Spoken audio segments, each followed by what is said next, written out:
introduction about invited lecture series and the entire Southfield family for giving me this opportunity. I am truly grateful as well as overwhelmed and nervous as well as to be present among you all. And last but not the least, I am thankful to each one of you from different schools, colleges, from different sectors who all have taken an initiative to be here, to listen to the lectures. I know by now you all are highly enriched with so many ideas about from the previous speaker's deliberation, and I hope to gain interest among few of you through my deliberation as well. So without further delay, I would like to start my lecture or my discussion that is on the land use and land cover dynamics and its impact on the environment. So from the title itself, it is clear that my discussion would be based on the research findings. I will be discussing the findings of my research, which I have done in my PhD degree. So, before I go into what are the findings of my research, I would like to be clear about the thing that everyone here, I think everyone is either from school or from colleges, either from geography or non-geography background, are very much familiar with the term land use and land cover, and land use and land cover changes and dynamics. So land use is really, if you are not familiar with the term, I want to guarantee you all that we all are involved in the process of land use and land cover change. Either directly or indirectly, we all are involved in the process of land use and land cover change. So then also I want to define what is land use and land cover. So land use and land cover are the two different terms actually, but most often they are used interchangeably. So land cover, what does land cover means? Background, moderate background of that is the land cover, that is the physical attributes that are present on the Earth's surface. Like for example, the forest cover, the settlements, that is totally the man-made one, and the soil, the topography, the water bodies, so they are the land covers. But what is land use? Land use on the other hand is how the land cover has been used.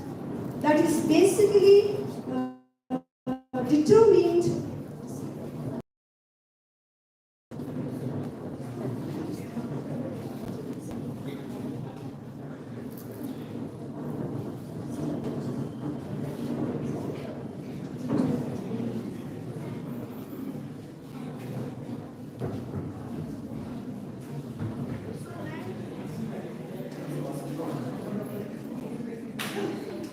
So, the land use on the other hand is how the land cover has been used. How land cover has been used, that is determined by the complex interactions of human as well as the biophysical processes. That is totally on the utility of the land resources. Land resources are कसरी use गर्छौं.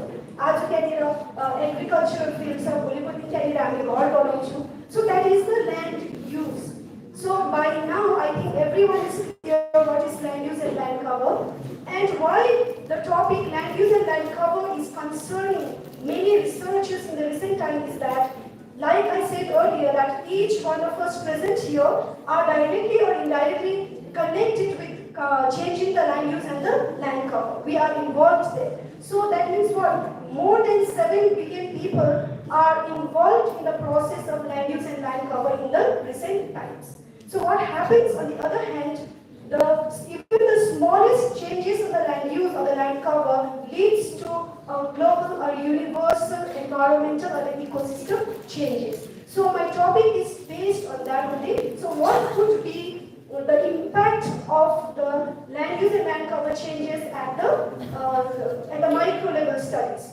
So if we try to understand the impact at the micro level, so it will be helpful for a better management of the land resources in the near future.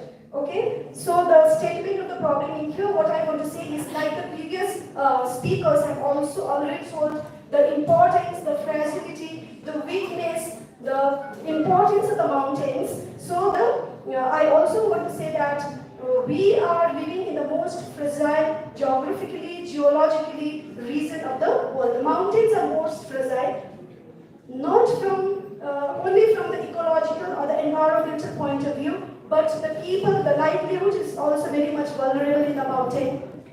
The environment is very much vulnerable here, and there are so many susceptibility and vulnerability of the risk that is existing here. And on the other hand, what I want to say is that these mountainous regions are very much inaccessible. यो चाहिँ के थियो पहिला मान्छेले 10 पल्ट सोच्नु पर्थ्यो कि माउन्टेनमा जानको लागि, तर in the recent times what is happening, मान्छे बाइकमै सामान बेच्न आउँदैछ. So that is the drastic changes that we are making to our mountain environment, which is leading to so many environmental impacts. So this is the study area, that is the Chota Rangit river basin. River basin, as a geographer, I can say that it is one of the best geomorphological unit to understand a place. So that's why I have selected the river basin. And Chota Rangit river basin is, everybody is familiar with that particular area. It is one of the most important parts of Darjeeling district, which includes the Sukiapokuri and Jolbauno block. The objectives are basically my research is focused on two themes. One is to see the spatial and the temporal land use and land cover changes, that is time and space ma chai kasari land use and land cover chai change bhako cha Chota Rangit river basin ma. And the other is the impact, your long-term changes of land use and land cover, how it is affecting the environment, the local environment. So these are the two objectives. These are some of the methodologies I have used, the scientific, the model making, everything, all the methodologies has been applied, which I am not going to go into detail, but if anybody interested can contact me later on about the methodologies that I have used. And now I am moving forward with my findings. So in order to first, there are 4 maps I have prepared, that is the temporal and the spatial maps has been prepared, A, B and C, D. A is 1991, 2001, 2011 and 2019. So the spatial and the temporal maps was basically, it is basically prepared to understand or to identify the major land use classes in the study area. So going through the maps, my findings, you see that there are 7 major land use classes that are identified in the Chota Rangit river basin. यदि हामीले गएर हेर्यो भने चाहिँ दुईटा खालको देख्छ, एकपट्टि बस्ती देख्छ, एकपट्टि टी गार्डन देख्छ. But in between there also there are other major land use classes. Plantation is there, settlement is there, then the agricultural land are there. Okay, so these are the 7 different land use classes that has been identified in the Chota Rangit river basin since 1991 to 2019. Okay, so these are some of the photographs of the land use classes that are existing in Chota Rangit river basin. And it is not only concerning that what are the different types of land use classes. What are land use classes ma हामीले हाम्रो land resource लाई use गरेको छौं, that is not concerning, but the area under each land use, how it is changing over the period of time, that is concerning. And the land use classes can be categorized into 2 types. One is the natural one, the other one is the man-made one. And if we see the data here, okay, let me not explain here, let me explain through this diagram or this figure. Here, if there are water body built up areas, so looking at the graph, very easy to understand, I think each of you can understand the natural land use classes like the water body. If you see, from 1991 to 2017, the amount of water body in the study area is gradually decreasing over the period of time. The maps has been prepared based on the satellite images, field verification. Okay, so the water bodies in the study area are gradually decreasing. So on the other hand, the built-up area area, that is the settlement area, are gradually increasing over the period of time. Likewise, the forest has drastically reduced over the period of time. When I did the NDVI, that is the Normalized Differentiation Vegetation Index, was done, the quality, which measures the quality of the vegetation. Kosto khalko forest, dense forest, rich forest, the NDVI value is gradually decreasing. So the vegetation cannot be considered now in the Chotaragit River Basin as a proper dense forest. Rather, it is more counted as a social forest. The other one is the plantation is more or less the same. Like we all know that this has been demarcated. I did the plantation because we work under somebody. So plantation, that was our forest resource, which is converted into the plantation area. Now we have to work in there.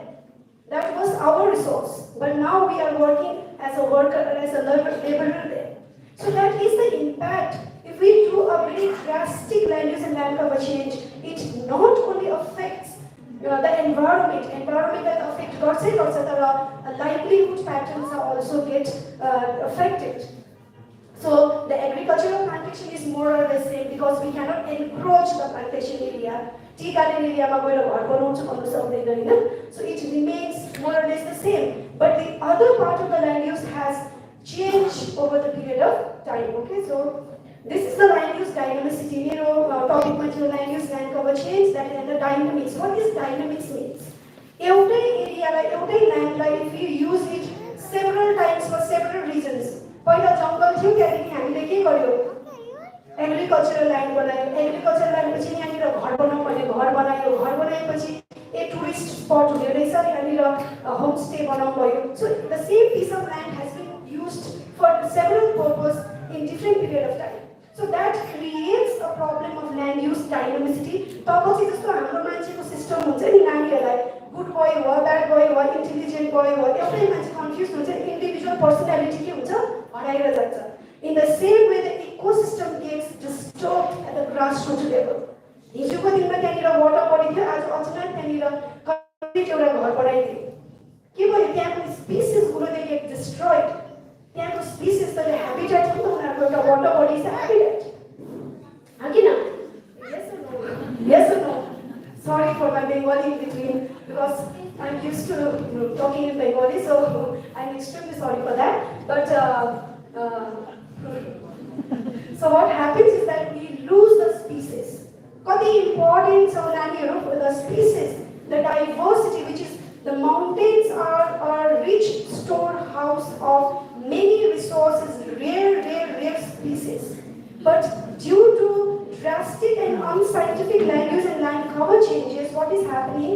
Dynamicity ko karan se basically hundaisa, we are losing the variety of species. Ecologically, we are getting less species hundaisa. So we are getting disturbed. Okay, so this is the land use dynamicity. You can see it is very difficult to read also.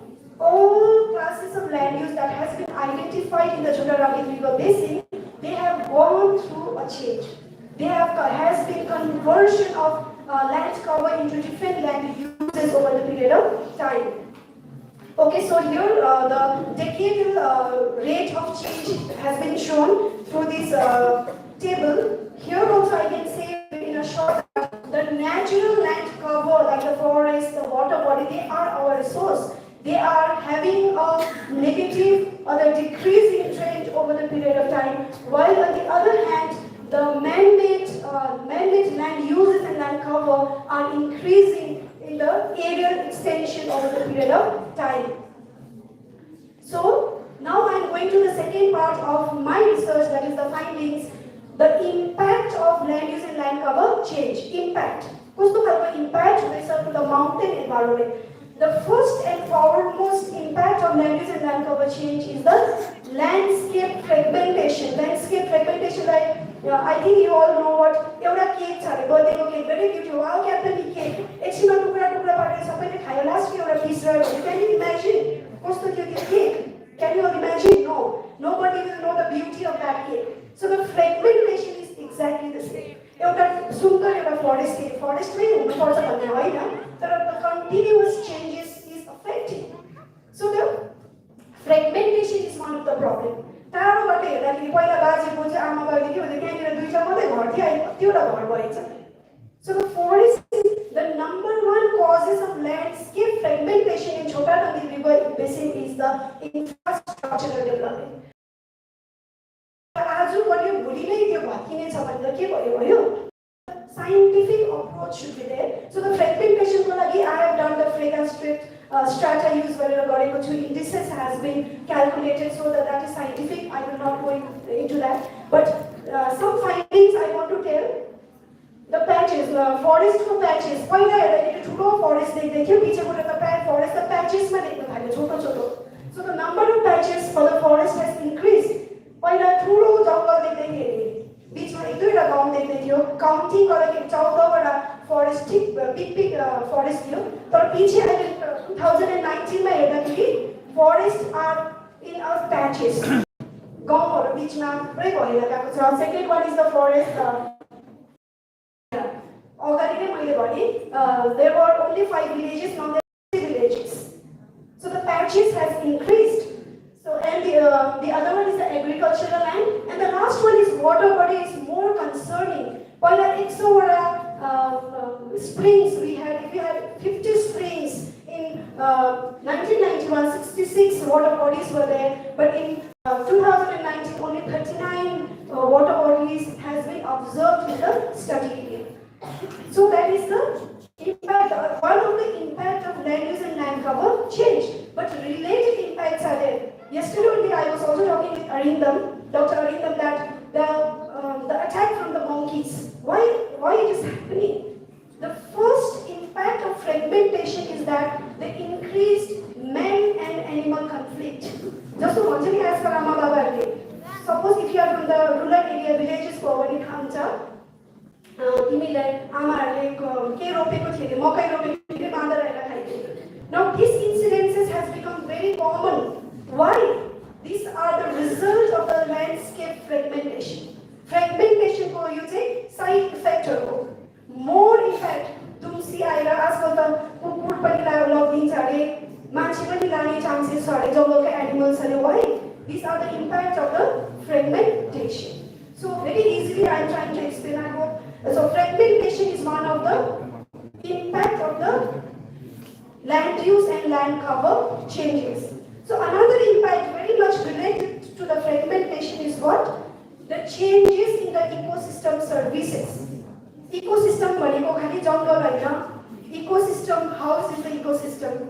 Isn't it? That is a built-up ecosystem. But we are concerned about the natural ecosystem. River is an ecosystem. Spring is an ecosystem. Forest is an ecosystem.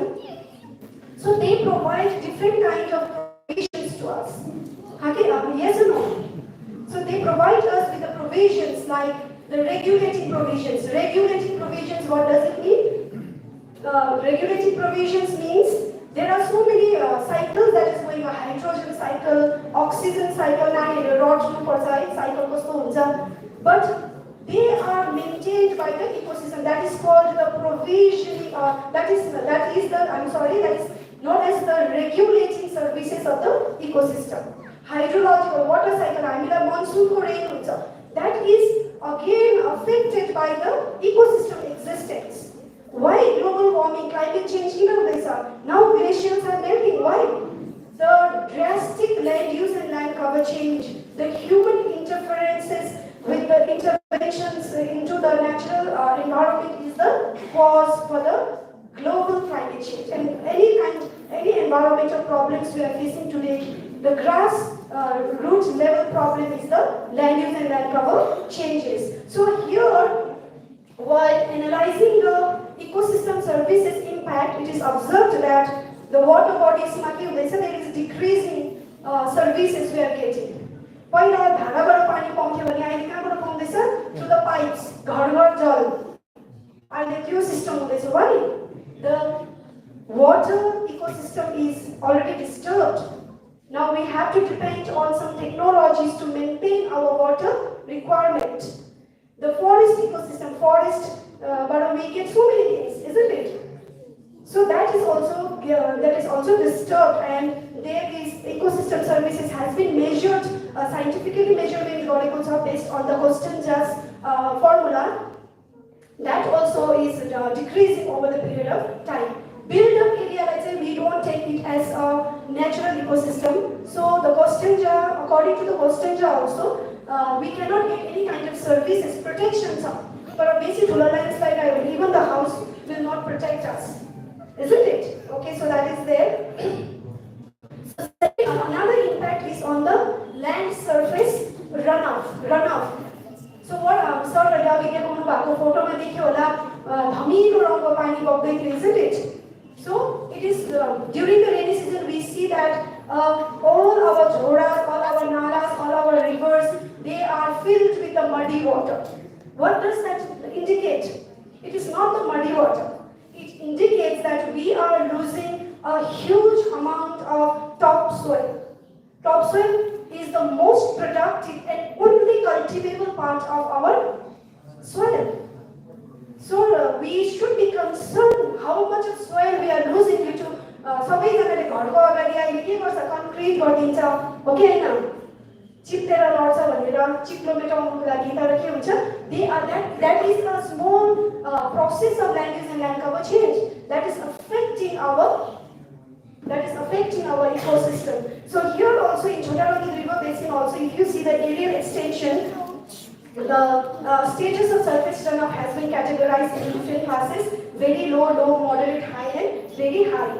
From 1991 to 2019, it is observed that the area under the influence of very low rate of surface runoff has reduced drastically, whereas on the other hand, the area under the influence of moderate and high surface runoff has increased, that is 9.51% in 1991 to 23.08% in 2019. And in the high class also, it has increased from 3.71 to 18.61%. Okay, so that is the runoff, and the percentage of runoff, that is here also see the soil erosion rate, how much of soil we are losing through the pegging operation. I have done this analysis. We have measured it, how much of soil we are losing. So there are several categories are there. That is, the unit is tons per hectare per year.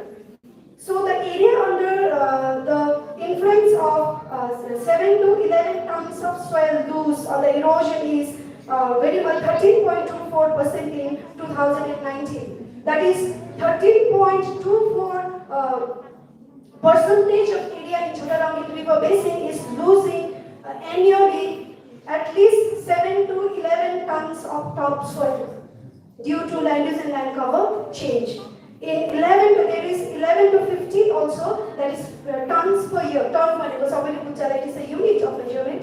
So there also we are losing a huge amount of soil over the period of time. So the major land use which causes the surface runoff or the soil erosion are the forest converted to built-up areas, forest converted to agricultural plantation areas, forest converted to agricultural fields. So these are the areas, critical land use classes, which are increasing the problem of land surface runoff or the topsoil loss in the study area. So another is because of the continuous land use and land cover change, what is happening? The susceptibility. Already I told you that we are living in a most fragile area, not only environmentally, but the landslide susceptibility. Landslide no पहिला चाहिँ दुईटा village चाहिँ के थियो, danger मा थियो, risk मा थियो. But through the continuous land use and land cover change, what is happening? The area under the risk of landslide is increasing. Every year मा बिजनबारीदेखि यता आउने मान्छेहरूलाई प्रब्लम हुन्छ, रोडमा पहिरो जान्छ, सफा गर्नुपर्छ. Why it is happening? They are the increased susceptibility or the vulnerability of the landslide because of the land use and land cover changes. So different models I have used, and RF models seem to be very much significant for the study area. So RF model लाई चाहिँ मैले further study को लागि लिन सक्छु है. And the area that are the land use classes which are vulnerable to landslide susceptibility again are the built-up areas, agricultural land, plantation area. Okay, so in the study area. So these are some of the landslide photo. अलिकति म चाहिँ त्यहीँतिर गएर हेर्नुपर्छ, रियालिटीमा कति problem हुन्छ, हामीले घरमै छुटेर हुन्छ है, प्लास्टिक ओराइरहेको हुन्छ है, किन त्यहाँनिर ल्यान्डस्लाइड जाने डर हुन्छ. Susceptibility has increased. So you all have seen, I think many of you have faced the problem also. So another, I'm about to finish, okay, so another impact of land use and land cover change with the highly accelerated human built-up areas, increased expanded human built-up areas. What is the problem? The impact on the water quality is also being measured. So I have collected 14 samples were collected, and these samples were tested in the lab for the physiochemical and bacteriological parameters were tested, and among them, the only one of the samples seemed to be very good, that is excellent in comparison to the World Health Organization as well as to the Indian standard. Okay, so and the other seed, which are very much related to the bazaar area, market area, Bijan Badi, and the huge settlement areas, they are having a problem of poor to very poor water quality in the study.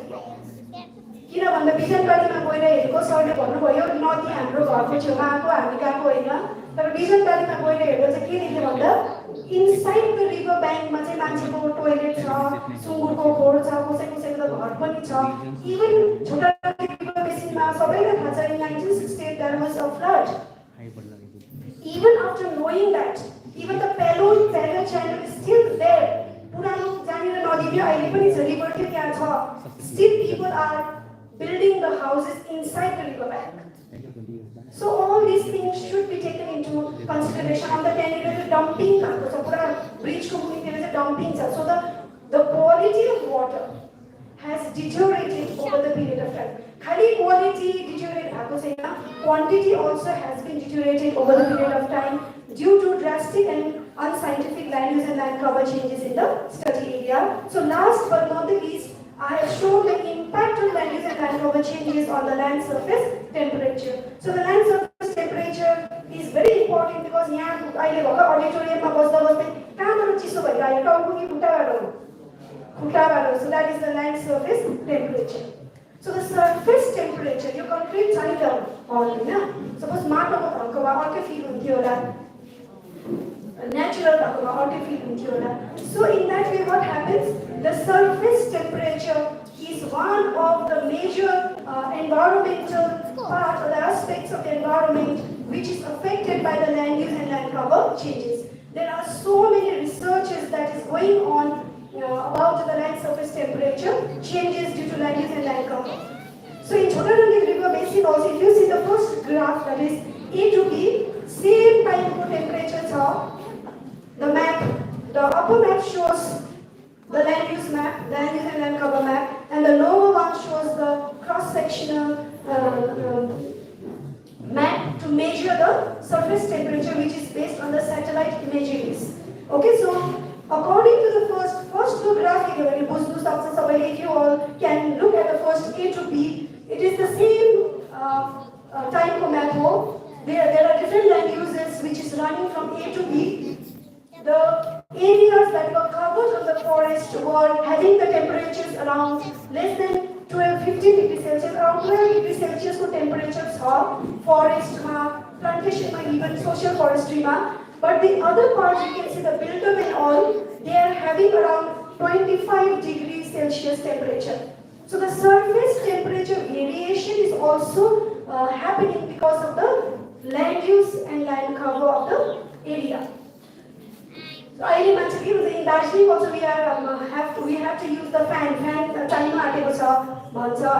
in later we may use AC also. So that is the impact of the land use and land cover on the surface temperature. So these are the impact of the land use and land cover changes in Chota Rangi River Basin according to my findings.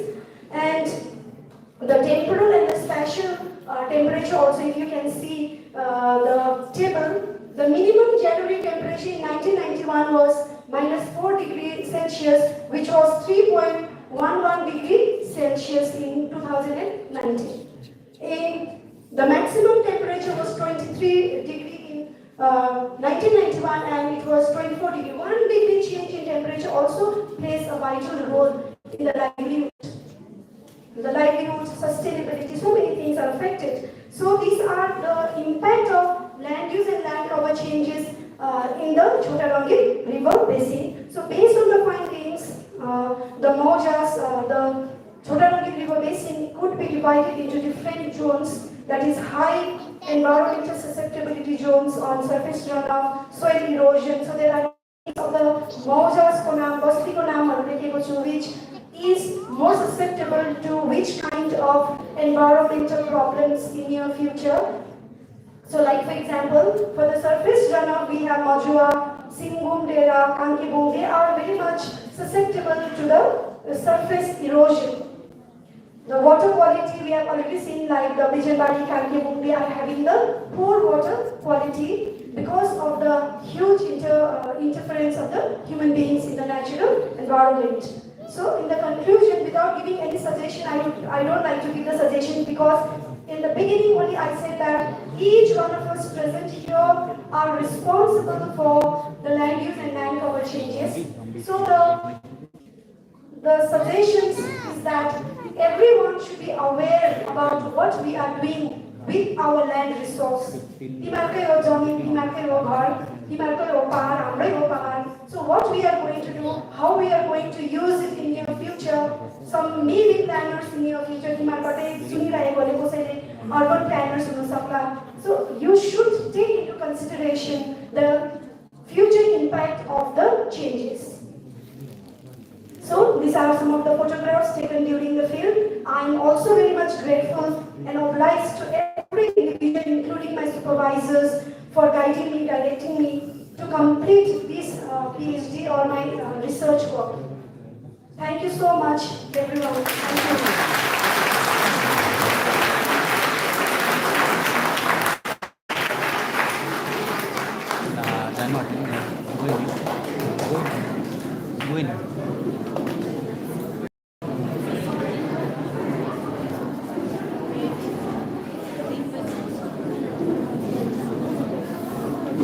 Thank you, Dr. Kavita Lecturer. May I have the privilege to address her as Mrs. Vishal Chetri for your thought-provoking lecture in a very, very simple manner. Now, may I call upon Dr. Sonam Lama. Dr. Sonam Lama is an assistant professor of geography at the Department of at Darjeeling Government College. After completing undergraduation from Darjeeling Government College and post-graduation from University of North Bengal, he joined West Bengal Education Service in 2009 and has posted at Darjeeling Government College. Prior to this, he served as a part-time lecturer at AC College, Jalpaiguri and Kalipada Moshkarai Mahavidyalaya, Bagdogra. Dr. Lama has many articles in his credit in reputed national and international journals. So may I call upon for this lecture.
Very good afternoon. Namaskar Samelai.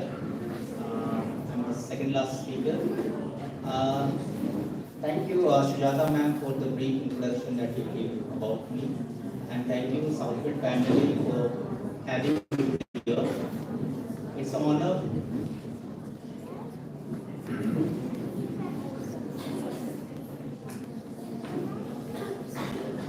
It's an honor to be here. This is my first time at Southfield and on this inside this Camille Hall. Now, due to this opportunity, I am brushing my shoulder with eminent speakers. Popular Rao, I call him, landslide man of the 60 Himalaya. And Arindam is there. Arindam once used to be our student, but over the years, due to his hard work, dedication, perseverance, now he has learned a lot. Now he can teach us. Okay, that's very good thing. Now others, Kavita is there. Kavita, as a sister, she's doing wonderfully. She's guiding lots many students at University of Government Road. And Sikha, about Sikha, I had a brief talk with Sikha. She's also doing very good. And Mahesh is here. And all the lovely Southfield family is here. And thank you again for addressing the students.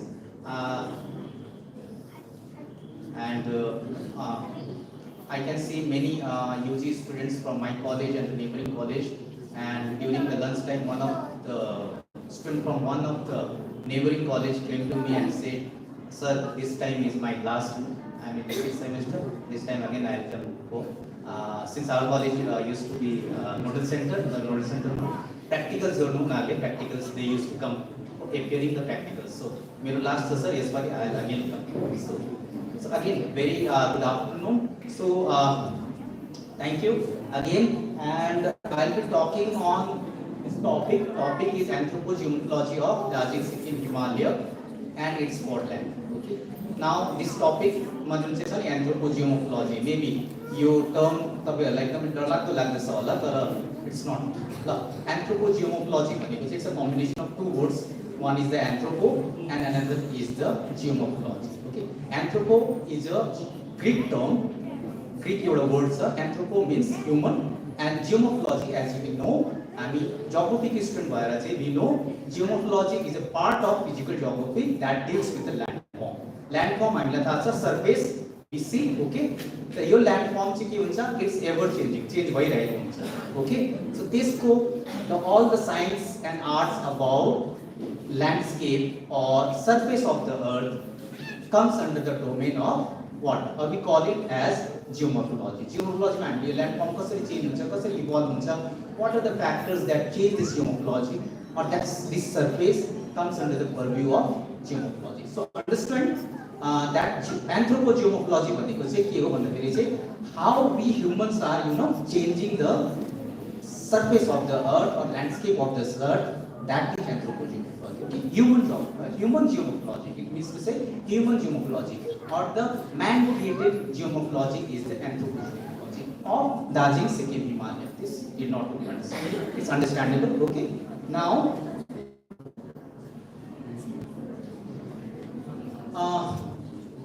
before moving ahead, I'll try to I'll ask one question to my students. In fact, school students and my UG students. How many of you consider humans as one of the important agent today, presently, as a important agent that are shaping the geomorphology of the earth today? Or how many of you think that humans are changing or altering the geomorphology of the earth or landscape of the earth? लाग्छ कि हामीले पनि ल्यान्डस्केपलाई change गर्दैछ कि लाग्दैन? Okay, I can see many of the hands raising. So you think कि humans हामीले पनि के गर्दैछौं, ल्यान्डफर्मलाई के गर्दैछौं, हामीले डिफर्म गर्दैछौं या change गर्दैछौं. Okay, so all these things comes under the purview of anthropogeomorphology. Means हामीले as a humans हामीले कसरी चाहिँ geomorphology लाई चेन्ज गर्दैछौं या ल्यान्डस्केपलाई change गर्दैछौं. Okay, so here this slide shows the plethora of literatures already available, but most of the literature you can see the dates are given there. You can see most of the literature has come after 1980s, because this anthropogeomorphology as a subject is coming under the geomorphology. Geomorphology को भित्र चाहिँ फेरि anthropogeomorphology आएको छ. It's a new तर scientific लिटरेचरमा पनि हामीले देख्छौं कि 1980s मा चाहिँ 80s को पछि मात्रै हामीले यो लिटरेचर्सहरु पाउँछौं. Okay, so here if I want to read some of the some of the headings. Like first one is from Quarterly International. It's a Elsevier publication. It says, when did the Anthropocene begin? Anthropocene, again one term is coming. I'll explain in the next slide. Next is the geology of mankind. Okay, how we see mankind's geology. Okay, next is again the whole We have one publication again from, one journal from Elsevier, and the whole journal's name is Anthropocene. Okay, and the topic says the geological cycle of plastics and their use in the stratigraphic indicator of the Anthropocene. Next is the From Future to Fingerprints, a gender diagnostic framework for anthropogenic geology. Next one says, it's article from Christina Reed. She is a Paris-based journalist, science writer, and she says dawn of plasticity. Okay, she says, what to say? Yes, Holocene, Anthropocene. Now, next will be plasticity because of our fondness with the plasticity. And the last one says anthropogenic contribution to the geological and geological record, a case study from Great Yarmouth, Norfolk, UK. So these are the articles which says that okay, we humans are changing the landscape or changing the geology of the earth. Now here are some books. Okay, 3 books. 2 are from the author Rudiman. First one says Plows, Plagues, and Petroleum: How Humans Took Control of the Climate. Second one says Earth's. The heading or the title is Earth's Climate, Past and the Future, again by the Rudiman. And the last one is the Earth Transformed. Andrew Gowdell Levigusa, the Earth Transformed. It's again says how humans control the Earth or its environment. Now you saw one term came quite frequently, that was Anthropocene. Okay, Anthropocene means Anthropocene as a term, it's in use in the scientific literature for quite a while. But this Anthropocene means, see, we need to understand, we have divided, or geoscientists have divided the Earth's history, Earth's geological history of 4.5 billion years, because Earth as a planet came into existence 4.5 billion years ago. So we have divided this long history of the Earth into some fragments, and those fragments are called eras, eons, epochs. And the recent epoch in which we are living in is the Holocene epoch. Okay, Holocene epoch. But within the Holocene epoch only, recently what we have done is, we humans have emerged as the main agent controlling the whole environment of the Earth. We have transformed, we have wiped out many of the, many species from the Earth's surface. So due to this, many of the geoscientists claim that for the last 70,000 years of this Holocene epoch can be considered as Anthropocene, or it should be considered as Anthropocene. Anthropocene means the era of humans, or the age of humans. Okay, like we had the age of dinosaurs, similarly we have the age of humans, because recently, in the recent past and present and in the future also, we humans will be dominating the Earth. So that is why Anthropocene as a term is being introduced. Anthropocene, but again we need Anthropocene as a word or as a geological time is not officially accepted. It is not accepted officially, but still it is there in use in the scientific and non-scientific literature. Okay, so we can see one whole journal by the name Anthropocene by Elsevier. Elsevier is one of the top publication houses, scientific publication houses, and not only scientific journals are using this, or scientists are using this term Anthropocene, rather historians like this Yuval Noah Harari. He is a trained historian and he has earned his PhD from University of Oxford, and currently he is teaching at Hebrew University of Jerusalem. Okay, he has recently published 3 books, all are doing phenomenal. And this book, Homo Deus means human god. Okay, again Deus is again Latin or Greek term, it means god. So Homo Deus means human god. Okay, human god. And the subtitle is very intriguing for me. It was very intriguing for me because he has written a history of tomorrow. Can we write history of tomorrow? The day which hasn't come, but the subtitle is saying the history of tomorrow. It's very contradictory. It's like forecasting the past, isn't it? You are forecasting the past, and here he is writing history of the tomorrow. Okay. So in second chapter on that side you can see the whole second chapter is dedicated by the name the Anthropocene. That means not only scientists but non-scientists are also using this term, and they agree with the fact that we humans have emerged as a dominant as in changing the Earth's environment and Earth everything, you know. But like as I said, humans have emerged as one of the controlling factors, dominating or changing or altering the environment, Earth's environment. But here I concentrate only with the geomorphology part, because my topic was, if you can relate, my topic was anthropogeomorphology, means the human impacts on the geomorphology, okay, and that too of only Darjeeling and Sikkim. Okay, so with this background, I am coming to the main thing. What is anthropogeomorphology? I have already explained. Why we need to, the second question can be why we need to understand anthropogeomorphology. Anthropogeomorphology, why it's essential. Now here I will be dealing with only the impacts that we humans are making on the landform. Okay, so that is anthropogeomorphology.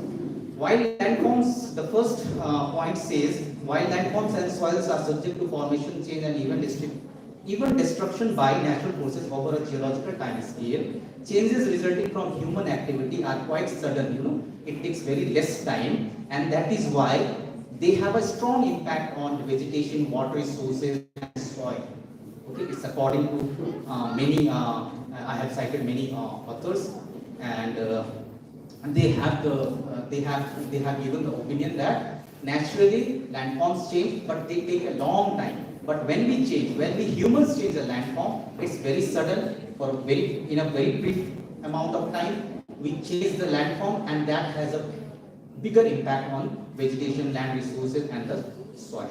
The second point says the anthropogenic disturbances have caused a significant decrease in forest cover. Like prior to me, Kavita ma'am has already said how we humans are changing the LULC, that is land use, land cover. Okay, no need to explain. Jain et al. 2016 has already said this. Last one, large dams. Professor also said, and again, Arindam sir has already said that large dams have caused more pronounced disconnectivity in the sediment fluxes, and as a result, the sediment supply from the rivers to the oceans has decreased by around 70 to 80% in most of the Indian rivers basins. This is according to Gupta et al. That was published in the year 2012. The ocean basins oceans rivers major river basins 70 to 80% decrease by 70%, because sediments are getting trapped by the large dams. It's obvious, right? And sediments are not getting dispersed downstream. The river beds are filled with the sediments until the river bed are their elevations are increasing. Sorry, just to त्यसले गर्दा चाहिँ के हुन्छ पानी चाहिँ के हुन्छ अघि सरले भन्नुभयो हामीले घर उसको छेउमा बनाएको थिएनौं, खोलाको छेउमा बनाएको थिएनौं, rather खोला चाहिँ हाम्रो घरको छेउमा आयो भनेपछि overflow, because this is due to this sedimentation. India has now about 4500 reservoirs. Reservoirs भनेको the water storage that we get behind the dam. Dam लगाएपछि के हुन्छ, dam पछाडिपट्टि जुन चाहिँ water storage हुन्छ, those are called the reservoirs created by dams on rivers, which have now lost storage capacity and functionality due to excessive siltation rate. Excessive siltation rate there is a range. It's from approximately 0.5 to 9.44 millimeter per year. Rate siltation हुँदैछ. Okay, it's according to data given by CWC, that is Central Water Commission, in the year 2019. Sorry, okay भन्नुभयो नि कहाँको सायद TLDP 3 या 4 को चाहिँ capacity has again started the dam functioning. It is now generating the power, but its capacity has decreased by 25%. Oh sorry, it's working on only 25% capacity is available. Why? Because due to this siltation. Sorry, yes, reservoir ma water capacity, water holding capacity, because of huge siltation. So that is why second last point says the human dimension of geomorphology is a vital area of research that has largely been neglected beyond the local and sub-regional scale James et al हामी as अ humans हामीले अहिले यति बेसी हामीले जियोमोर्फोलोजीमा अहिले interfere गरिसक्यो जियोमोर्फोलोजीलाई हामीले यति order गरिसक्यो कि now it needs to be studied properly यसलाई पनि हामीले प्रपरली पढ्नुपर्छ humans as a important agent of geomorphology हामीले पढ्नुपर्छ बिकज अहिले म भन्न चाहन्छु जियोमोर्फोलोजी हामीले ल्यान्ड फर्म जुन चाहिँ भने land surface how land surface या जियोमोर्फोलोजी गेट्स क्रिएटेड कसरी चाहिँ हुन्छ हामीले ल्यान्ड फर्म कसरी बनिन्छ हाम्रो ल्यान्ड फर्म कसरी बनिन्छ it's majorly due to two factors we categorize them into two broad categories one is endogenetic forces and another one is the exogenetic forces हैन endogenetic forces मा चाहिँ the forces which are coming from inside the earth जस्तो volcanism भन्छ earthquakes हुँदाखेरि lands get disturbed हैन अनि त्यो adjust हुन्छ फेरि अनि exogenetic forces मा चाहिँ के हुन्छ running water in the form of rivers glaciers winds sea waves यो चाहिँ के हुन्छ external factors हुन्छ now we humans are one of the major external forces who are changing the land. Okay, now the last point is very important. India has significant geomorphic diversity.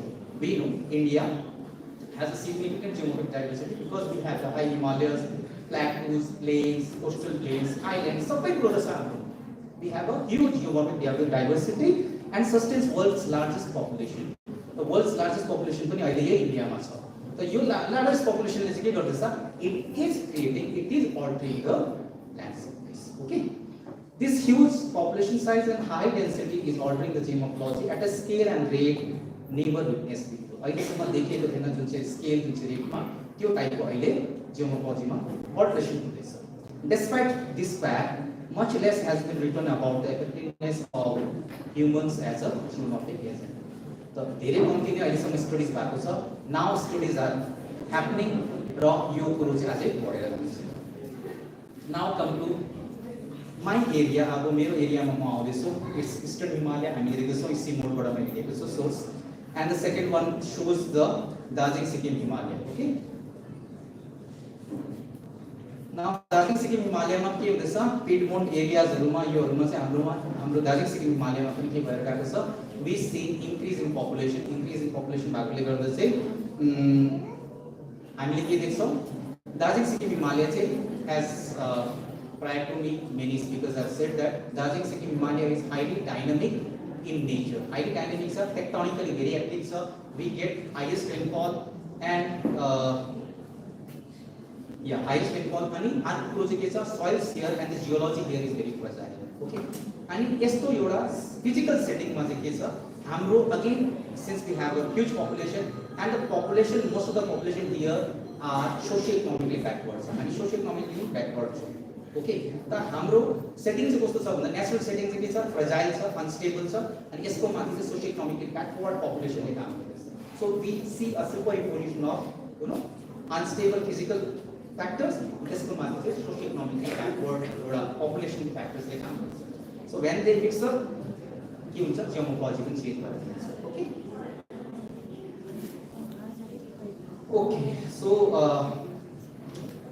so there are many activities through which we are changing the geomorphology of the Darjeeling Sikkim Himalaya but I have listed only 7 of them 7 major of them and the first one is the dams over river Tista and its major tributaries now we need to understand major part of the Darjeeling and Sikkim Himalaya is drained by the rivers Tista basin Tista main river भइहाल्यो and its tributaries ले नै हाम्रो यो डल्लै रिजनलाई चाहिँ drain गरिरहेको छ अनि हामीले चाहिँ के भएको छ यो टिस्टा रिभरको माथि चाहिँ हामीले के गरेको छौँ अहिले ड्याम्सहरू आएको छ अनि यसले गर्दा चाहिँ के हुन्छ भन्दाखेरि लाइक टिस्टा रामम एन्ड जर्डागाको माथि हामीले dams has come up and this is altering the natural flow regime that in turn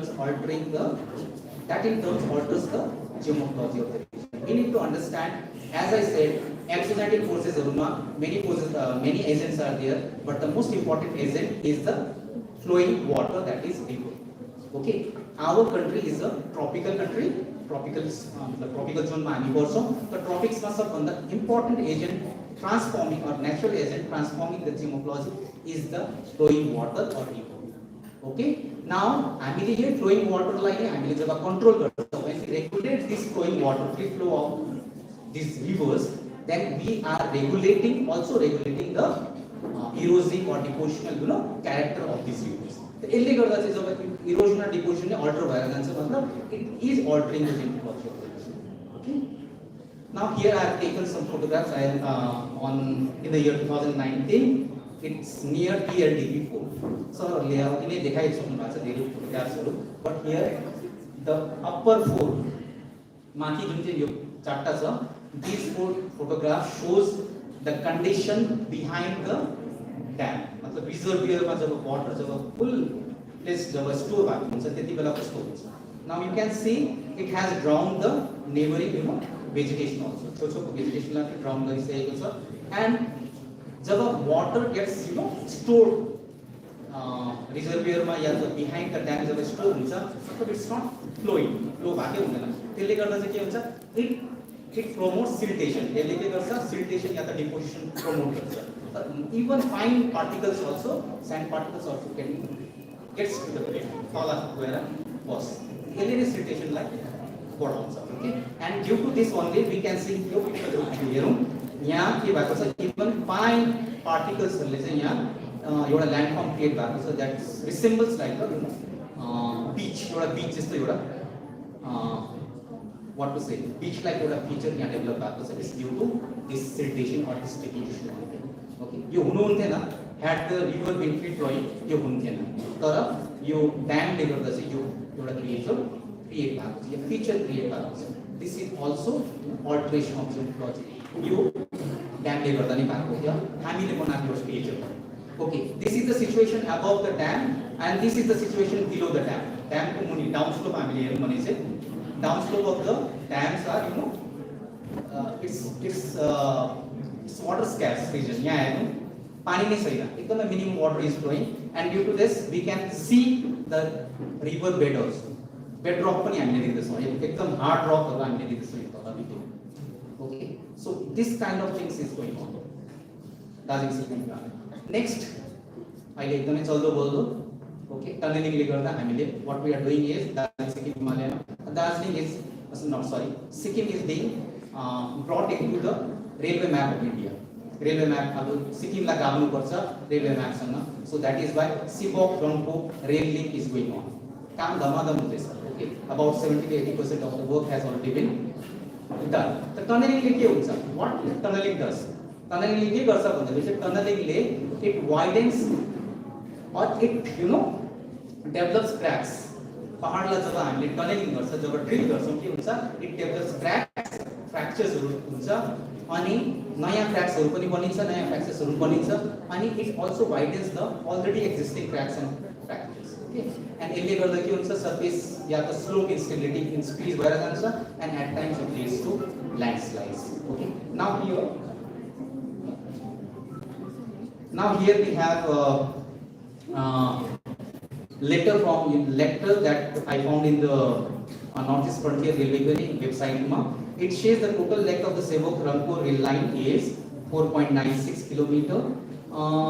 Out of this length, 86% is in the form of tunnels. 86% ne tunnels बाट हुँदैछ भने just we can imagine how much impact it is already having or it is going to do on the surroundings, on the geomorphology of the surroundings. Now tunneling को चाहिँ अर्को कुरो चाहिँ के छ भन्दाखेरि while doing the tunneling मा चाहिँ people excavate or the developers excavate a huge amount of sediments. धेरै sediments निक्लिन्छ tunneling गर्दाखेरि. So what is happening is हाम्रो एरियामा काम गर्दाखेरि it's due to negligence or this is their SOP, their standard operating procedure. They throw the sediments, extracted sediments directly into the river. It was observed here. You can see here. This is the first tunnel near the Sevok. Okay, and here's the Google map. Now this is the location of this tunnel here in the Google map, and this is the place where they are dumping the extracted or the excavated sediments on directly on the river disc. Yeah, this is the tunnel front, and here we can see the dumping spots. So what is it's doing is it is creating human induced positive landforms. We say huge dumps of sediments are being created on this or being dumped on this directly on the river. So यसले पनि के हो, यो पनि एउटा artificial kind of topography is forming. Now second is or third is the sediment mining. The piedmonts or the foothills of the our Darjeeling Sikkim Himalaya is greatly mined. Yeah, mining मतलब के लिए it's boulder lifting देखिए plus fine sediments पनि निकाल्छ, pebbles निकाल्छ, cobbles निकाल्छ. Directly sediment mining हुँदैछ. Right from Balasan to right up in the east, you directly हुँदैछ. Now here are the two processing units in near the Uddlabadi. Now earlier गर्दा चाहिँ के हुन्छ sediment mining ले के हुन्छ thalbed shifting, instability of channel bars and consequent level bed level change भएर जान्छ. Here I have taken two cross profiles with the dumpy level. Profile भन्दाखेरि चाहिँ के बुझ्नुपर्छ cross profile भन्दाखेरि cross profile भन्दाखेरि चाहिँ like we measure the elevation of the bed from one time to another time, okay, from right to the left. And here we can see the changes in the bed level as well as the changes in the position of the thalbed. Thalbed is the lowest point on a cross profile of the river. So in the year 2014 it was in the upper one. You can see in the 2014 it was near the right bank. It shifted to left in the year 2015, and by the year 2017 it came in the center. Okay, and again elevation change the size. Similar is the case with the next one. Now due to this, what is happening? Sediment mining ले deformation पनि हुन्छ, deformation of channel beds. मतलब channel beds, the natural channel bed gets deformed, defaced भएर जान्छ. Okay, we also call it defaced topography. Now the upper one shows when sediment mining is done, sediment mining manually पनि हुन्छ, हातले पनि गरिन्छ, and it's also mechanized. The mechanized sediment mining is more detrimental. त्यसले बेसी changes ल्याउँछ in geomorphology. Now we can see upper one मा here these are the huge sediment pits. यहाँ चाहिँ ठुल्ठुलो खाल्टो भएको छ, and those has been stored with water. यहाँ पानी भएको छ, and this is the sediment processing unit near Uddlabadi. Now this is the film pictures. You can see these are the natural pools, not natural, unnatural pools or the human induced pools हाम्रो बनिएको छ. पानी खाल्टो थियो, यहाँबाट sediment extraction भयो, खाल्टो बन्यो. Now it's unnatural pool that has come up from the river. The trench-like topography we can see long elongated depressions we can see due to sediment, mechanized sediment mining. And यहाँ चाहिँ यो हरु चाहिँ हामीले के भन्छ negative topography भन्छ.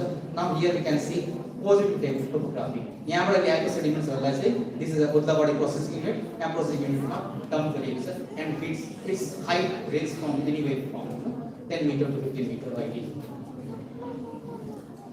It is channel form changes can also sediment mining is land form मतलब माथिबाट हेर्दा how the river looks. Now here we can see I have measured the sinuosity and the grading index of the rivers in each area B and C, and here we can see the values are agglomerating near the value 1. That means the rivers are gradually changing from braiding or the meandering to straight. Now the fourth activity through which we are altering the geomorphology of the region is through bridge construction. Now here this is the landscape image of our outer Himalaya and the Piedmont. Here this side is the Siliguri and here is the Tista River. The first one is the Lish, Gish, Jel, Neora, Mal and the Murti. This way it's going towards the Alipurduar. This is the Piedmont, and here what is happening is we know the regional slope of the topography is from north to south. So rivers are flowing. We can see numerous rivers, hundreds of rivers from north to south, flowing in the north-south direction. But what we have done is, we have aligned our transport routes. One, NEFR, that is Northern Frontier Railway line, and NS31C. It's going opposite to this alignment. Aligning the rivers, its rivers are flowing north-south, and we have aligned our transport routes in east-west direction. So it's naturally going to obstruct the natural flow of the rivers or the waters and the dispersal of sediments and nutrients. Okay. So this is how in the bigger picture you can see when we zoom in we can see this kind of thing. Now this is the Uddlabadi. Okay, this is the Uddlabadi. This is the Uddlabadi twin bridges of Uddlabadi. The upper one is the rail bridge and the lower one is the road bridge. And what we can see is this is how these transport routes are obstructing the flow of the water. Not only it is obstructing the flow of the water, what we have done is we have kept the span of these bridges very small, very minimal. Why? To minimize the cost. हामीले पैसा बचाउनको लागि चाहिँ के गरेको छौँ, ब्रिजेसको length और स्प्यानलाई हामीले एकदमै कम्ती गरेको छौँ। यो कम्ती गर्दाखेरि चाहिँ के हुन्छ, अझै यसले के गर्छ, टोपोग्राफीलाई चेन्ज गर्छ या त हाम्रो जुन चाहिँ पनि जियोमोर्फोलोजीमा चेन्ज आउँछ। So we see a kind of bottle neck, बोटलको नेक हामीले बोटलको हैन घाँटी दिएको हुन्छ, माथि गएर चुम्केको हुन्छ, त्यस्तै we see a kind of bottleneck situation here. So यसले गर्दा चाहिँ के हुन्छ, we see surface elevation change due to this bottleneck situation. हामीले माथि हेर्छौँ, here I have compared the two photographs, two satellite images. One is this is Aster GDM and this is SRTM LEM. Aster GDM is from the year 2000 and this image is from 2011. So within this 10 to 11 years only we can see the change in the surface. This is the twin bridges here. Twin bridges here. Twin bridges are here, and in the upstream, what is happening is this is the 2002 photograph, and this is the 2001 photo. What we see is elevation, upper elevation. This portion of this zone of the elevation is increasing downslope. That means sedimentation is increasing in the upslope, and its opposite is happening in the downslope. यहाँ चाहिँ के हुन्छ, downstream of the this is yeah, here in the downstream what is happening, the lower elevation zone is increasing upward.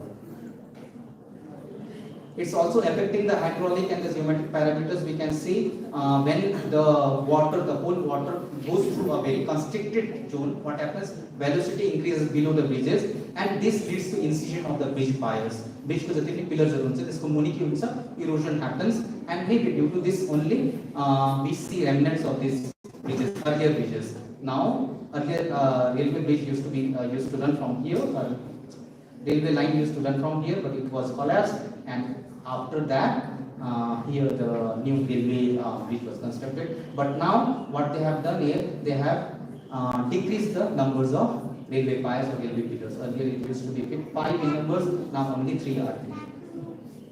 So again, land use change, madam has already said how we are changing the landscape or the land use. We can see, easily see this is of 2005 and this is 2015. So 2015 is the rate. So what we can see is 2005 agricultural land was this much, now it has increased by this much. Increase and again settlement areas has also increased, sand and boulder river beds has increased, forest cover has decreased. You already decreased. Road construction and widening we are changing the geology of the region. When we go for road construction, what happens? We cut the natural slopes. Natural slopes there is a discontinuation. The slopes we cut it here. It loses its strength, slope to strength, and it promotes or it increases the instability. Landslides and more water or more soil, reach to the river basins very much. And road widening here we have I have some pictures from the Chet river basin. That time this road is Damdim lava road. Okay, Damdim lava road was going under, widening in the year 2015-16 I suppose, and that time I took these photographs, and what I show is these again excavated or the generated, when they were widening, huge sediments were getting generated. What they were doing is they were directly throwing that extracted material directly into the river. Rivers were temporarily dammed, and it was creating the problem. See here, this is the bridge here, Chitong Bridge, and here they were directly dumping the sediments into the river. Now what will happen is, if the sediment dumping will be huge in huge in quantity, it will dam this river. Your river dam until there will be enough water to wash it out. Okay. Now here we can see Damdim lava road is here. Here is they are throwing, and here we can see the tipper or huge truck that is returning after dumping the sediment. Now extension of embankments, we can see this is the last activity I am showing. Extension of embankments. What I have seen is in the Piedmont, in the foothills, there has been huge extension of embankments. Embankments, what we do is, Now here we have embankment 1972 and embankment of 2017. Here in the year 2017, 1917, there was very less portions of this river was embanked. But after in the year 2017, we see there has been huge extension of embankments. We see. So embankments photographs are in the year 2013. This was the condition of the embankment above the twin bridges at Uddabadi, and in the year 2014 it was damaged. So in the year 2014 it was strengthened using the tiles. Now downstream embankment what embankment does it jackets the river like water cannot flood the surrounding floodplains and dispersion of sediments. The sedimentation like promote and what we see is in the upstream of these twin bridges, huge sedimentation sediment degradation is happening. This is the embankments. The embankments river bed to be and decrease. So I've come to the conclusion. So what I can say from these things is impacts of human actions from socio-economically backward demographic setting on geomorphology of a very dynamic natural environment you can see in our region. The margin of the Piedmont of Darjeeling, Sikkim, Himalaya are gradually shifting from natural to human-dominated landscape. So the present results are of great importance in the context of limiting and maintaining an optimum scale of human impact in the region for the saving sustained ecological services. Lastly, it's high time that we acknowledge that we humans are also an important agent altering the environment in general and geomorphology in particular. Always we need to inquire and question the environment cost of development. What are we trading off for so-called development? Okay. Now here at the last I need this photograph because this photograph is about the last Prime Minister of New Zealand. She was Jessica Ardern. Why I am showing this is because in their country, due to dairy industry, in the recent past, New Zealand is going through a kind of, the government was facing a backlash or the criticism because their rivers, they found that their rivers are not that healthy, that it's been polluted, mainly due to dairy industry. Okay, dairy industry dairy rivers are polluted with this, and that became one of the election agenda. Like here we can see the placards here or the banners, huge banners. We can see, here it says we will clean up our rivers. Okay, Jessica Ardern gave that kind of thing, and she also won, and she ruled the country from 2017 to 2023. Here, one of the YouTube video is there, New Zealand's dirty water. It's very excellent YouTube video you can go through. Lastly, I'll show this slide wherein whatever I share, whatever I present, it's mostly from this chapter. This is a published chapter of my book chapter. This is the chapter, an abrasion on anthropogenophology of Chill River Basin out of Himalaya and the foreland, and it was published in the book Applied Geomorphology and Contemporary Issues. And if any one of you got interested with this and want the whole chapter, then you can email me at sonamgeo@yahoo.co.in. I would love to send the whole chapter to you. Thank you very much. Thank you.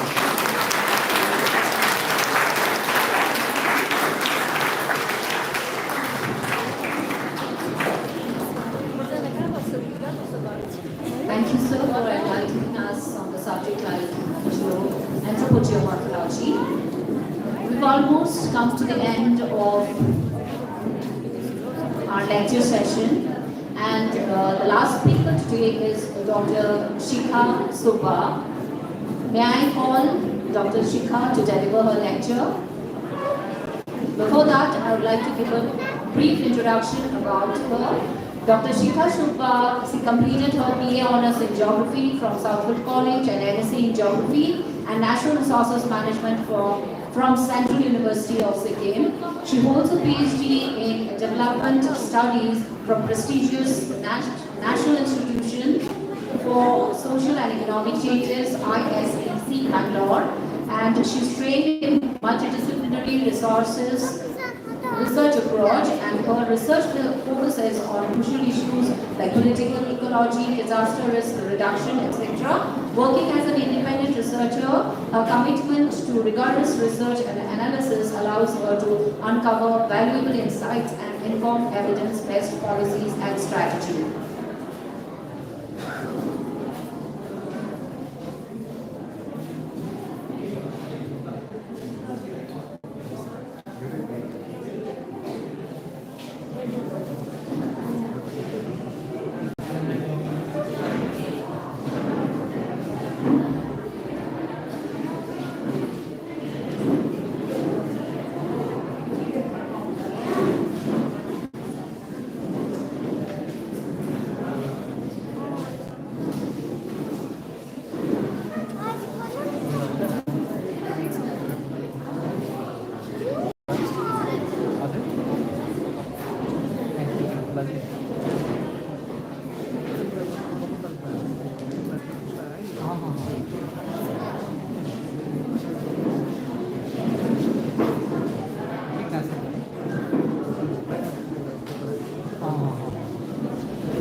Thank you, Madam Speaker, for the brief intro.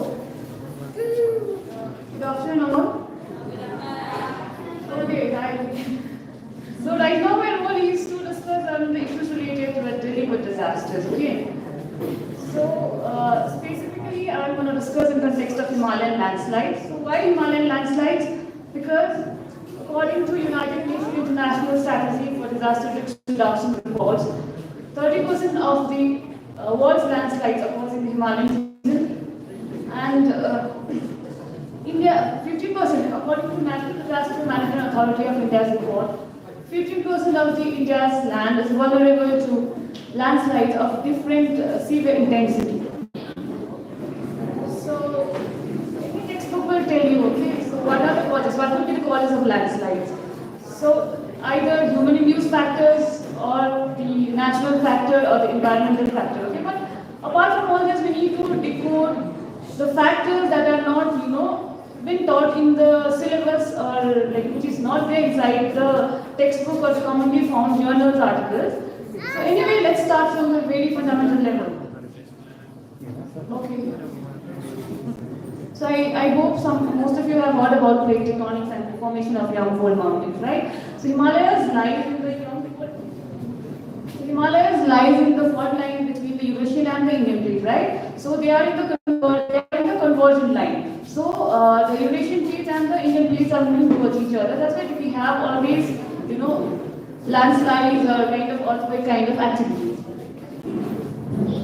So another cause is torrential rainfall. We have heavy rainfall and the pedology associated with it. There are loose soil fragments, the sediment which are eroded easily. Sediments which are eroded easily by the heavy rainfalls, okay? And many other factors such as developmental projects, which this railway project development or the cutting of edges and forming the roads, and etc. And many other invisible causes, like raising a political ecology question, for example, who is asking for this railway project, okay, or who is asking for the hydropower dam? And who is benefiting from it, and who is having the adverse impacts, negative impacts of the project or the dams, or who is the state may be earning the revenue from the creation of a dam, okay, or maybe the central is also earning from this,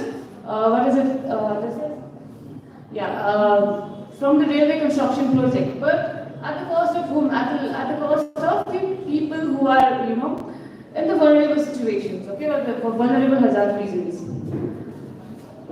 And so the other reasons also includes that the voices, the authority is insensitive towards the minority voices. Like you can see the lecturers who are always protesting, like environmental activists, affected citizens of T-Star, like they don't form a majority group here, like they don't support a majority vote bank. So their environmental activism has not come much into the limelight despite so many years of environmental protests by them. And one of this invited disaster, I can say this is from Tupul landslide in Loni district in Manipur. Like this area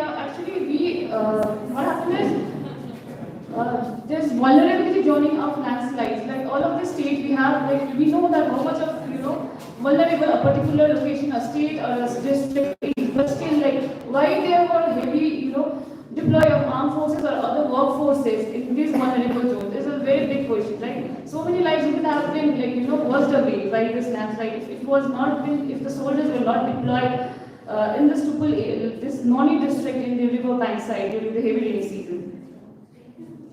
So for this study, I have used the transdisciplinary research approach. Transdisciplinary is the combination of the natural science and human science. Okay, so at transdisciplinary research approach, we assume or we believe that our contemporary problems like landslides, okay, it needs to be viewed holistically rather from a narrow perspective of one single discipline. Okay, some subject discipline. So we have taken the aspects of geography where we studied topography and disasters, for policy from the policy studies where we have studied disaster management act, plans and landslide compendium, and quality decentralization, the local level governance, the bottom up approach. Because it is needed, because landslide doesn't hit all of India or all of West Bengal or all of Darjeeling also. It is a local disaster. So we really need to understand the role of the local governments here. And of course we cannot ignore people. So social anthropology is also being considered for this research. So why I am focusing so much on local government? Okay. So we have till now 3 international frameworks where India is also our signatory. So the first one is the Yokohama strategy, which was formulated in 1994. It has valued the understanding of local communities, and it has included local knowledge, traditional expertise, and increasing community resilience, self-confidence through recognition and propagation of traditional knowledge. Okay. So then we have another Hugo framework for action, which started in 2005 to 2015, which also advocated for local participation, local inclusion of the local government in TRR measures. Okay, but there's a marked shift from 2015 from Yogo to Sendai framework, which is a recent running framework, which states that local communities are helpless and in need of externally driven efforts to prepare for, cope with, and recover from the natural hazards. But here we do not want to agree on based on the fact which is largely accepted in the academia that local people are, from the time immemorial, local people have been coping with the disasters. They have the traditional expertise, they have the traditional knowledge about the disasters, and they are coping with them. So I'm going to take the case study of Sikkim and Darjeeling Himalayas. Why I'm taking a specific case of Sikkim and Darjeeling is because these 2 areas, okay, we have mapped the regions of equal vulnerabilities, and these 2 areas have got the equal, geographically they are similar, geologically they are similar, but only the difference of the governance. Okay, so how the difference in how an effective decentralization government? Because in Sikkim we have a good decentralized system. Local governments are highly praised, and in case of Darjeeling district, we do not have. Sorry. In case of GTA region, okay, we do not have the PRIs, like Panchayati Raj institutions was almost at dormant stage. The last election we held was in 2000 and it was resumed in 2023 only. So for the last 18 years without local government, okay, what happened at the local level?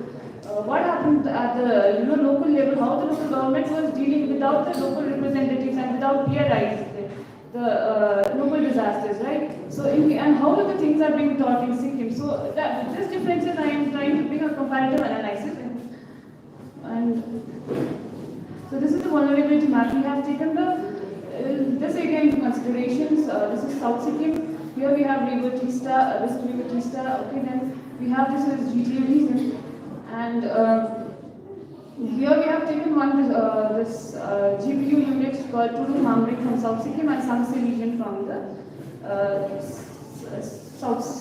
GTA region. And if you see the settlement pattern, so one household you can see somewhere here. One household you can see somewhere here and the other one here. So the number of houses ranging in one particular village was from 13 to 24. Okay. So we do not have to go for any sampling. We have taken all of the household into consideration, and it has become a universal sampling.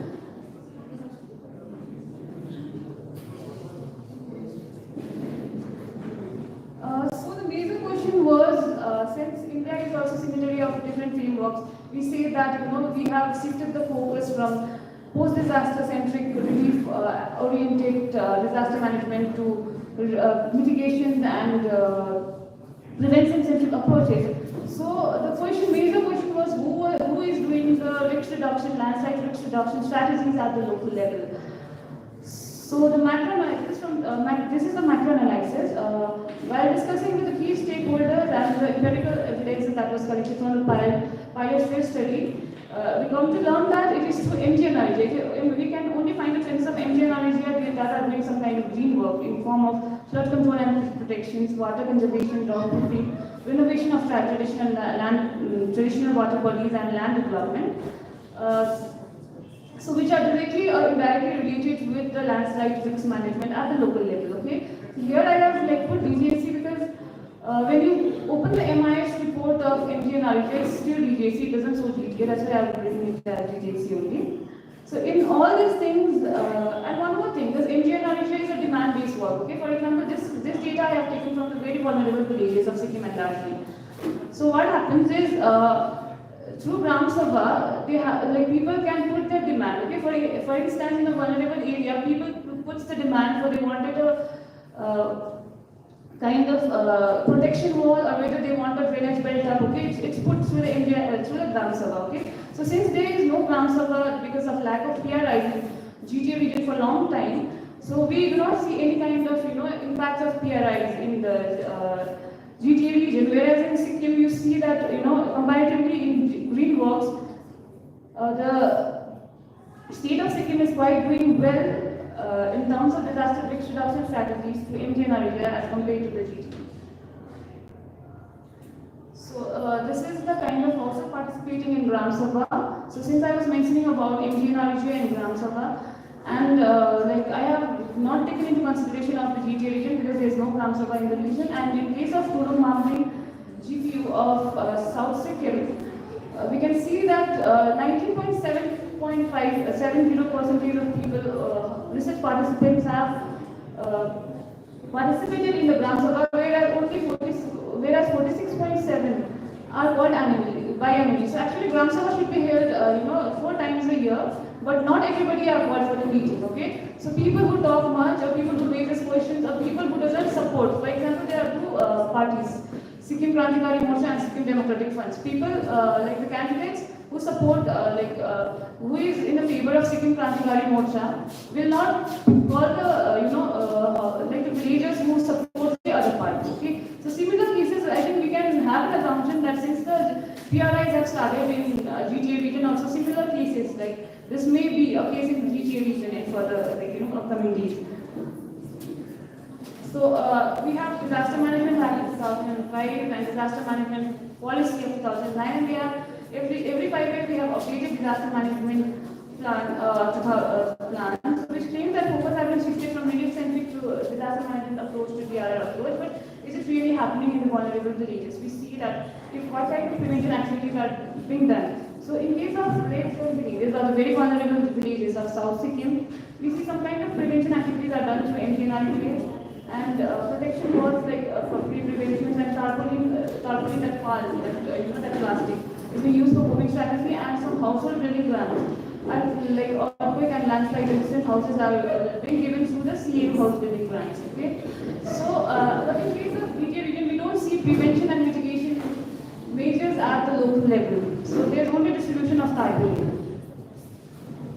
And the discussions with the officials, officials concerned, at the block level and the GPU level, this is the collected information that in relief stock, in case of Sikkim, we have torchlight utensils, umbrellas and so on. And in case of GTA, only tarpaulin is being used as a relief stock because other stocks are like dhotis and saris. This is not against dhoti or sari, but in landslide, after landslide, nobody will be, if somebody will give dhotis to the landslide victims, obviously people will not prefer to wear it. So the only thing that is being useful from the relief stock of GTA is the tarpaulin. Okay, so this also violates the Disaster Management Act of 2005 by not providing a standard relief to the disaster victims. These are some of the photographs that are taken from the field work, the work which I have done with MGNRGS. like which are related to landslide risk reduction. Okay, so these are protection walls. And from people's side, in case of South Sikkim, like when asked about the effectiveness of local government in reducing the landslide problem, in South Sikkim, 76%. They don't say it's very local government are effective, but they say like less effective. 76% of the participants said that it's less effective, and 24% said that they are not effective. But in VTA, it said that 100% of the research participants said that local government are not at all effective in landslide mitigation measures.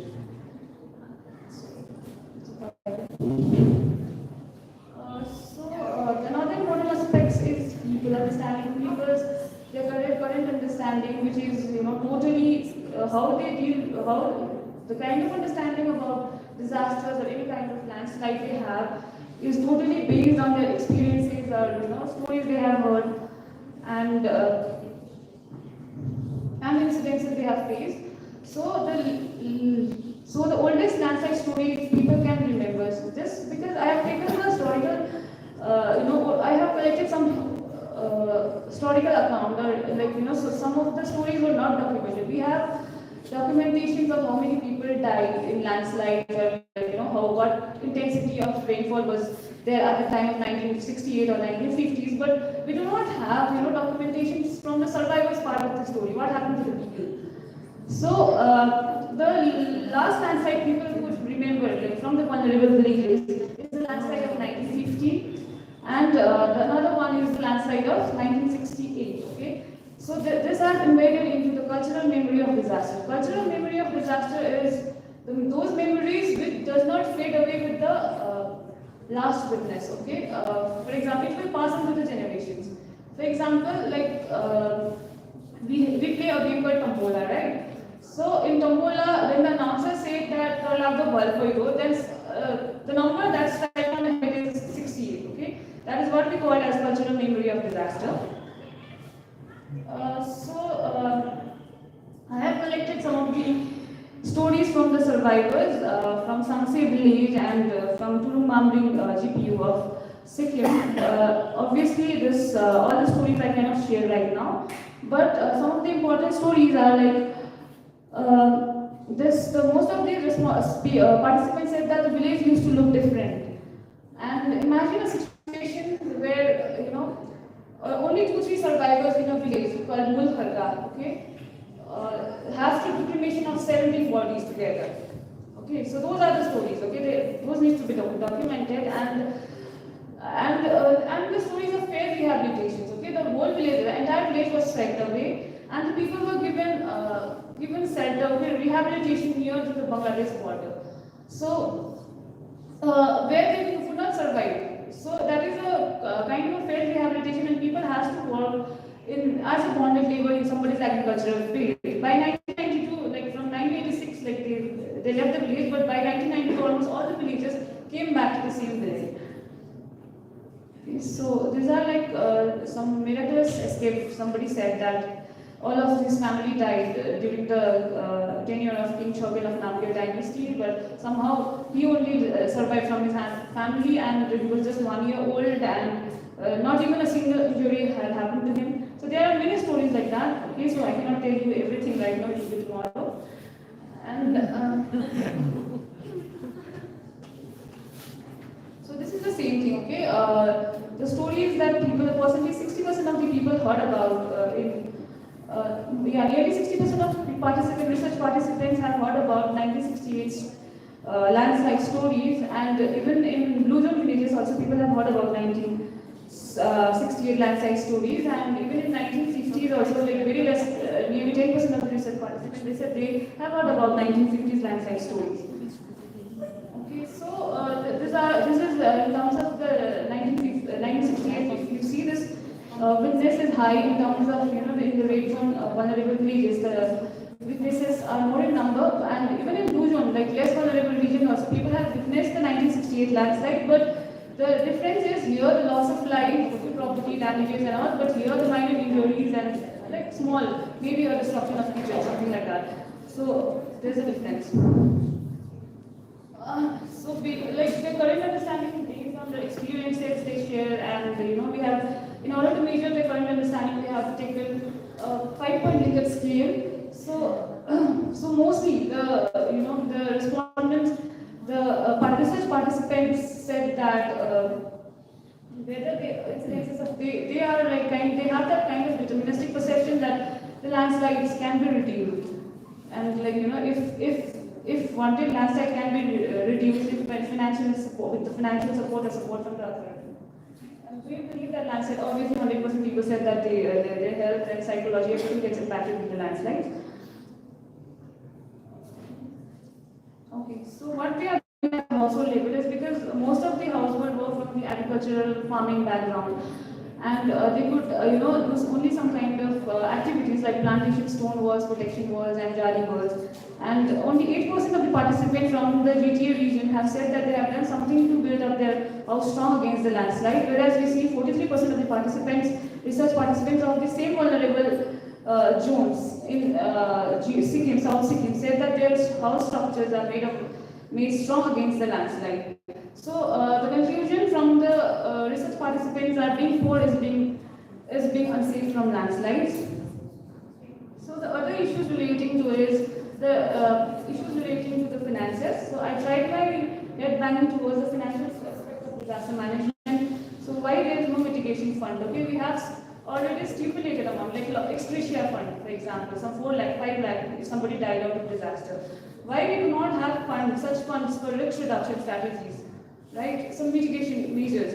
So till 14th Finance Commission, there is no mention of till 14th Finance Commission report, there is no mention of mitigation fund, but it is mentioned in the policy, disaster management policy of 2009, that National Disaster Management Authority have the power to create National Mitigation Fund, and State Disaster Management Authority have the power to create a State Mitigation Fund, whereas with the District Disaster Management Authority, they can only recommend the fund.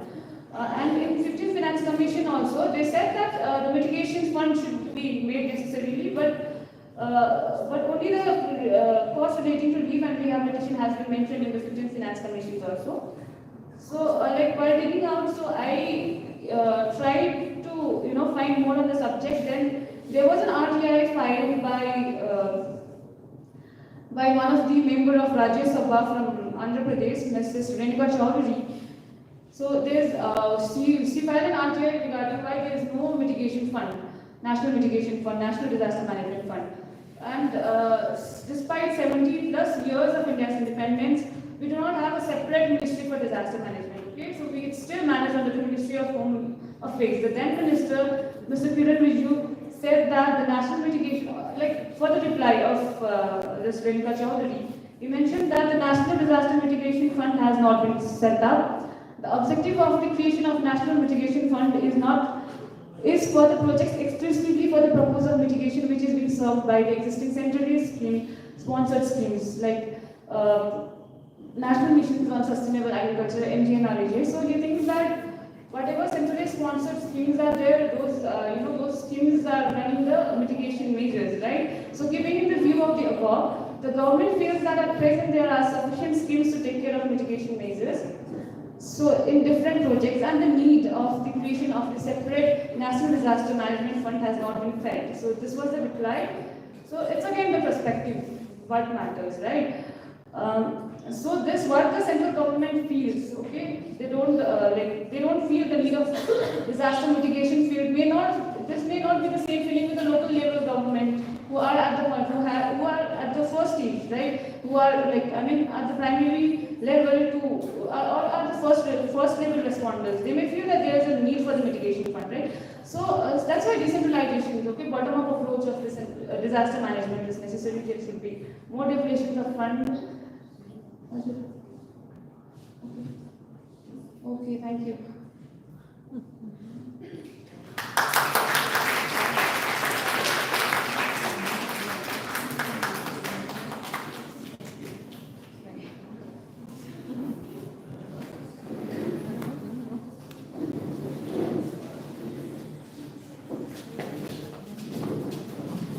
Thank you, Aman, for that interesting presentation. Now, may I request Dr. Sunny Rawat, Assistant Professor from the Department of Geography, to deliver the vote of thanks.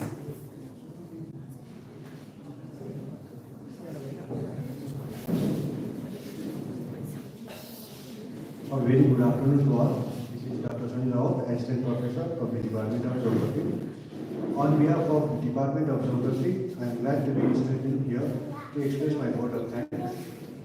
A very special thanks to our guest speakers, Dr. Arindam Chaudhary, Mr. Dr. Rao, Dr. Kavita Lepcha, Dr. Sonal Mama, and Dr. Sika Sukhima for accepting our invitation for delivering such a wonderful and enriched talk. Your thoughts have truly inspired and enlightened us. I'd like to thank our principal ma'am for constant support and guidance in making us use of Union Hall for today's event. I'd like to thank Dr. Mike Solar, Activation Coordinator and teachers from different departments for being here with us.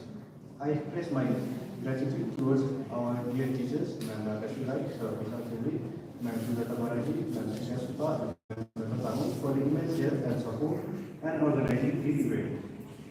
I'd like to thank our technician for arranging mics and sound system. I'd like to thank the manager of the academic estate and DLR trainer for their contributions. I'd like to convey my gratitude to all the teachers and students from different colleges and schools, as well as everyone for being here and making this event a huge success. Thank you.